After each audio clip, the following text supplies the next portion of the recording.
So in this episode, we're talking about some of the changes made to Predator Hunting Grounds between the early access and the final release this Friday. But before we begin, I want to let you know that I'm doing a contest. Yes, that's right, I'm giving copies of Predator Hunting Grounds. The link to that contest is down in the description below. So recently, Charles Brungard, the CEO of Illfonic, along with Jarrett Gerritsen, the Chief Creative Officer of Illfonic, both sat in for a recent podcast, or I should say, called into a recent podcast due to COVID-19 and the whole social distancing issue. And they basically talked about all the changes that they made between the early access and the final release, which is this Friday. Now, of course, this is nothing new for those of you that watch all my videos because it pretty much just confirms everything I said that they were doing in a video a couple weeks ago. Now, some of the things they talked about was using this whole thing, as I said, as a major stress test. And this allowed them to see all the issues they had so that they could fix them before the final release. Now, of course, if you remember the video where I was talking about balancing is not that big of an issue. The Predator has a huge learning curve, but when you learn it, you can dominate the fire team. But if you have a really good fire team, then it becomes very balanced. It becomes a long, well played out strategic game. Well, of course, everybody went and complained about the balancing issue. They felt the Predator might be too overpowered or underpowered, I'm sorry. And as they basically learned how to play the Predator more, we started seeing that kind of even. Because as I said before, they didn't have enough time to fully explore the Predator and create a strategy and understand how to use him correctly. And that was actually one of the specific things that they talked about in the podcast. Back-end information showed that we were pretty close between Fire Team and Predator wins, which was great. But we did also look very closely at balance and really, performance is a big one that we're working hard to improve. Well done, Illfonic. So instead of being like every other developer in 2020 where they cater to the needs of every little single whiner in their forums that says, oh, we need to change this, we need to change that, and they immediately go and do that without actually using their brain because they're too busy worrying about trying to cater to everybody's feelings instead of making the game great. What did Illfonic do? Illfonic did something completely different and something that every developing company needs to do in 2020. What they did was they go into the back end and they look at the wins and losses between the Predator and the Fire Team, and they noticed it was pretty damn balanced. So they said, hey, there's not really anything that needs to be changed here. Everything seems to be pretty equal.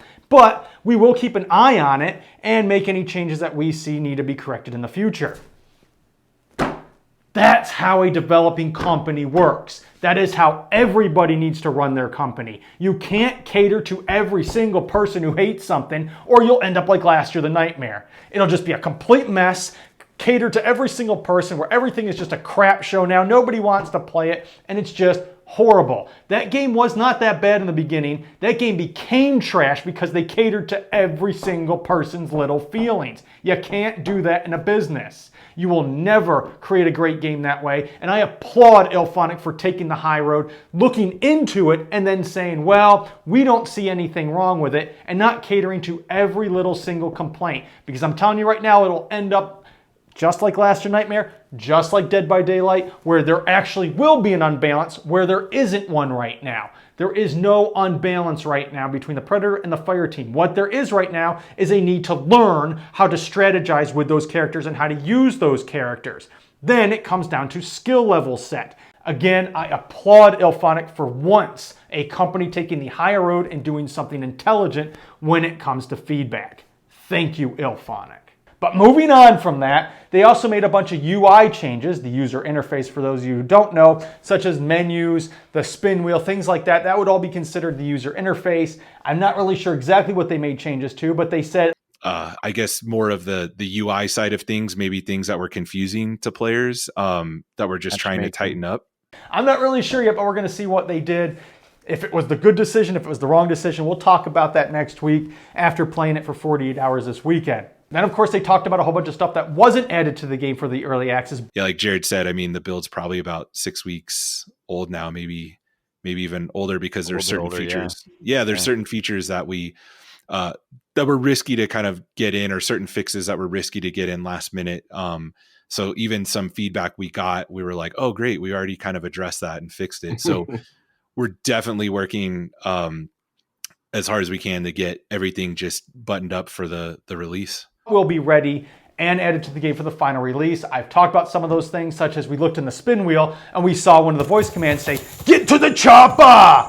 However, we didn't even hear "get to the chopper." It was something completely different. Get to the easy! And it wasn't in Arnold's voice. Now that's why I think Arnold Schwarzenegger's role is in this game. I think he did a bunch of voiceover work. It wasn't added clearly because, again, it was a completely different saying altogether. It didn't even say get to the chopper. It said something completely else and it was done in a completely different voice. However, the final release, I really think that's what's going to happen. We're going to get his voice work and all those little voice and audio clips. Now that was pretty much the gist of the conversation during the podcast. They did say that there was some other stuff being added, but they weren't really too specific. And I guess we're just going to have to wait and find out. Now, again, I do know of 2 other maps that were on the PC during the early access, but they weren't on the PS4. I'm going to show you both those videos later this week before the final release. So there is that. I'm sure those will be out in the final release for the PS4. So we have 2 new maps, but adding anything to the game will help with the longevity because it helps it feel fresh and not repetitive. This is exactly why in a video I did last week, I said that they need to make a city map based on Predator 2 because it won't feel repetitive. It won't feel like we're in the jungle over and over and over again. The same as Friday the 13th, felt like we're in a camp over and over and over again. I felt that they needed to utilize a New York City style map, the same way as I feel like they need to utilize an LA City map in this because that will instantly give that big of a variety factor. You will go from the jungle to a whole new route, a whole new scenery, a whole new set of objectives. You'll be put into a city. So now when you're bouncing from map to map, it'll feel fresh, it'll feel new, and it'll help with that whole longevity.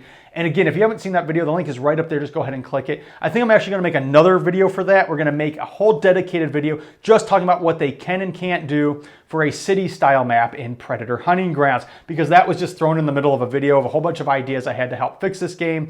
And I think it kind of just needs to be put in its own type of perspective so we can talk about it a little bit more, get a little bit more in depth on that and how it will actually help this game in the long run. But let's know what your thoughts are down in the comment section below. Do you like that they fixed a bunch of stuff? They're going to be adding a bunch of stuff. Can you not wait to play Predator Hunting Grounds this weekend? And if you're new here, don't forget to hit subscribe button, hit notification box. If you don't, you know if I've kick-ass shit such as this. And be sure to give me a big thumbs up because if you like something, you're watching another Predator Hunting Ground video on this channel. Also, don't forget, merch link down in the description below. eSleep/Meet the 4 Essentials for any horror fan. Also, for join us in Discord because that's where I'm going to kick-ass time in there.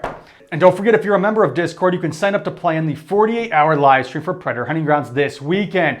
Well, give or take a couple hours for sleep, but it'll pretty much be 48 hours because I really want to utilize the 2-time 48-hour perk that came with the deluxe pre-order of Predator Hunting Grounds. And also don't forget that 48-hour live stream, I will be announcing the winners for the Predator Hunting Ground giveaway. So be sure to sign up. Again, that link to that contest is down in the description below. And as always, I'll see you next time.